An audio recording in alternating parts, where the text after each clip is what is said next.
एग्रीमीटर में आप सभी का स्वागत है। इस सेगमेंट में हम लोग आज के एग्रीमीटर में है चने के बाजार पर चर्चा करेंगे और बातचीत करने के लिए हमारे साथ ऑलरेडी जुड़े हुए मनोज सर, जिनसे हम लोग राय लेंगे और चने के बाजार को समझने की कोशिश करेंगे।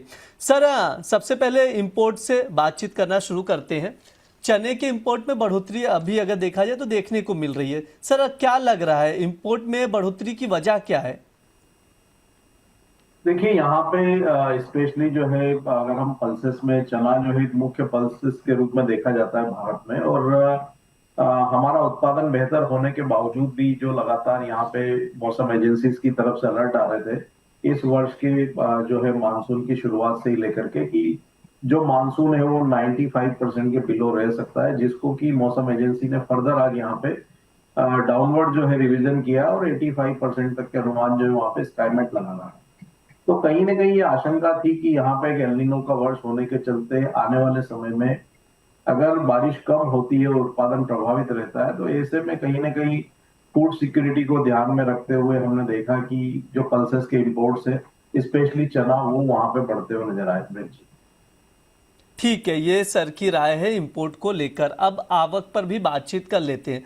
सर, मौजूदा समय में प्रमुख मंडियों में चने की आवक की क्या पोजीशन नजर आ रही है? आवक यहाँ पे बेहतर बनी हुई है क्योंकि हम देख रहे हैं कि जो सपोर्ट प्राइस गवर्नमेंट ने यहाँ पे 2027 26-27 के लिए बढ़ाई थी 5,875। उसके बाद हमने देखा है कि जो मुख्य मंडी है, चाहे वो दिल्ली हो या बीकानेर हो, वहां पे हमने सपोर्ट प्राइस के ऊपर कीमतों को बने रहते हुए देखा है। और उसी के चलते चाहे वो मध्य प्रदेश हो, महाराष्ट्र हो या राजस्थान हो, वहां पे बेहतर आवक जो है वो बनी हुई है। मध्य प्रदेश में हम देख रहे हैं कि गत वर्ष की जो है अराइवल्स थी उसके बराबर ही यहाँ पे आवक जो है बनी हुई है। महाराष्ट्र में हालांकि इस वर्ष जो है गत वर्ष की तुलना में बेहतर है, जो अराइवल्स है उसको हम कहें तो। लेकिन राजस्थान में थोड़ी गिरावट देखने को मिली है। उसका रीजन यही है कि जिस तरह से जो एल नीनो का जो सबसे ज्यादा इम्पैक्ट है राजस्थान के एक बड़े हिस्से में देखने को मिल रहा है, और बीकानेर जो कि एक सबसे बड़ा यहाँ पे सेंटर है चने का राजस्थान में, और हम देख रहे हैं कि जो एल नीनो का इम्पैक्ट है वो सबसे ज्यादा बीकानेर रीजन में ही है। तो उसको ध्यान में रखते हुए हमने देखा है कि राजस्थान में जो अराइवल्स है वो गत वर्ष की तुलना में थोड़े कम हुए हैं, क्योंकि मार्केट ये मान के चल रहा है कि अगर ये एल नीनो का इम्पैक्ट गहराता है, जैसा कि मौसम एजेंसीज के भी अनुमान आ रहे हैं, तो फिर यहाँ पे भाव में और बढ़ोतरी हो सकती है। तो उसी को ध्यान में रखते हुए अराइवल्स वहां पे थोड़े पिछड़े हुए नजर आ रहे हैं। ठीक है, ये सर की राय निकल कर आ रही है आवक को लेकर। सर, त्योहारी सीजन भी आने वाले हैं, ऐसे में त्योहारों से पहले घरेलू बाजार में चने की डिमांड की क्या पोजीशन है? डिमांड इस बार बेहतर ही रहने वाली है, क्योंकि हम देख रहे हैं कि यहाँ पे अब जो फेस्टिवल जो सीजन है वो स्टार्ट हो चुके हैं। तो डिमांड को लेकर के मुझे नहीं लगता कि यहाँ पे कोई कमी देखने को मिलेगी। और भाव यहाँ पे हालांकि ऊपर है, तो वो कहीं ना कहीं थोड़ा सा यहाँ पे कंसर्न रहेगा। लेकिन गवर्नमेंट लगातार अपनी नजर जो है पेनी बनाए हुए है। हमने देखा है कि जो शुगर में भी जो कीमतों में अप्रत्याशित बढ़त आई है, तो सरकार की तरफ से वहां पे इम्पोर्ट्स को लेकर के कदम उठाए जा रहे हैं। तो चने में भी यहाँ पे बीइंग एसेंशियल कमोडिटी अगर अप्रत्याशित लेवल पर कीमतें पहुंचती है तो सरकार की तरफ से फिर वहां पे जो है कीमतों को कंट्रोल में रखने के उपाय किए जाएंगे। लेकिन आगे फेस्टिव सीजन को ध्यान में रखते हुए हमारा मानना है कि डिमांड जो है वो बेहतर रहने वाली है। सर, एक बार प्राइजेस पर भी चर्चा कर लेते हैं। चने के इंपोर्ट में भी बढ़ोतरी देखने को मिल रही है, सप्लाई भी बेहतर है। इसके बावजूद भी देखा जाए सर, चने की कीमतों में बढ़ोतरी देखने को मिल रही है, क्यों ऐसा हो रहा है सर? देखिए यहाँ पर डिमांड बेहतर है। दूसरा, जैसा कि मैंने शुरुआत में जिक्र किया था कि जो एल नीनो के कंसर्न्स लगातार जताए जा रहे हैं, तो एक बड़ा कारण है। और उसी के चलते हम देख रहे हैं कि जो कीमतें हैं वो एमएसपी के ऊपर बनी हुई है। जो भारत सरकार की जो सपोर्ट प्राइस है 5,875, उसके मुकाबले अगर बीकानेर मंडी की बात करें तो लगभग 6,100, और दिल्ली की मंडी की बात करें तो लगभग 6,400 के आसपास जो भाव है वो वहां पे बनते हुए नजर आए हैं। और इसमें पिछले एक महीने में जो है लगभग 100 से 150 रुपए की बढ़त जो है हमने आते हुए मार्केट में देखी है।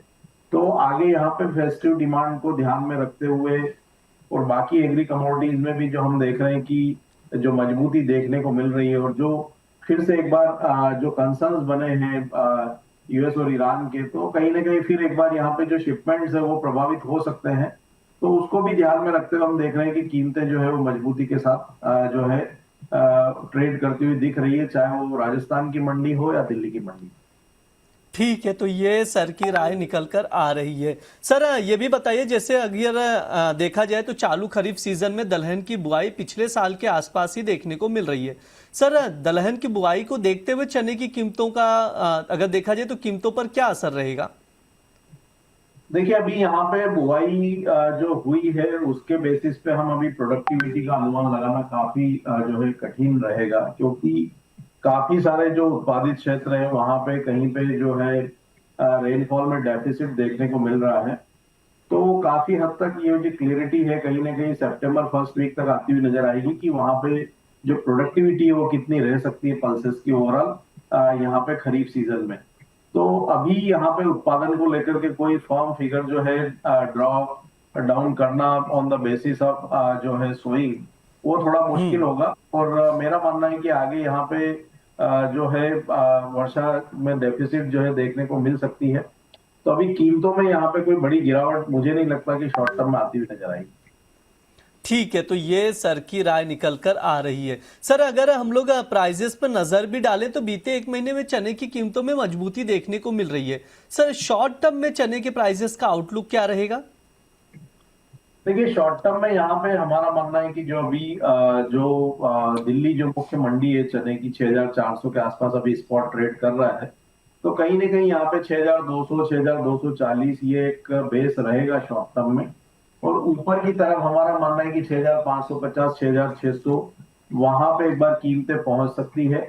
सितंबर फर्स्ट वीक या सेकेंड वीक में जब यहाँ पे उत्पादन के अनुमान निकलते हुए नजर आएंगे खरीफ क्रॉप के, तो फिर उसके बाद एक मार्केट को डायरेक्शन मिलेगा। अगर प्रोडक्टिविटी कमजोर रहती है तो कीमतों में और फर्दर वहां पे लगभग 200 से 250 रुपए की बढ़त, जो कि 6,750 6,800 वो जा सकती है। वहीं अगर उत्पादन बेहतर रहता है तो हम कहीं ना कहीं कीमतों को 6,000 से 6,400 की रेंज में ट्रेड करते हुए देखेंगे। ठीक है, तो ये सर की राय निकल कर आ रही है शॉर्ट टर्म प्राइजेस को लेकर। सर एक आखिरी सवाल रहेगा, अगर किसी को एग्री कमोडिटी में पोजीशन बनानी हो तो आपकी तरफ से टॉप एग्री कॉल्स क्या रहेंगे? देखिए, हम यहाँ पे देख रहे हैं कि वॉलेटिलिटी काफी है मार्केट में, और उसी के चलते हम देख रहे हैं कि स्पाइसेस में हमने टर्मरिक और धनिया में एक अच्छी बढ़त देखी थी। लेकिन जीरा यहाँ पे जो है साइडवेज टू नेगेटिव ट्रेड करता हुआ दिख रहा था, लेकिन कल हमने निचले स्तरों से वहां भी एक रिकवरी बनते हुए देखी है। तो अभी अगर यहाँ पे इंट्राडे के लिए कोई रणनीति बनानी है तो जीरा का सितंबर कॉन्ट्रैक्ट 20,700 के आसपास मिलता है तो बाय कर सकते हैं। 20,550 के स्टॉप लॉस से लक्ष्य 21,000 तक के रखे जा सकते हैं। साथ ही यहाँ पे कॉटन सीड ऑयल केक में भी हमने एक अच्छा जो है ऊपरी लेवल से करेक्शन होते हुए देखा, और कीमतें अभी तक अपने सपोर्ट लेवल 3,660 के ऊपर जो है बनी हुई है।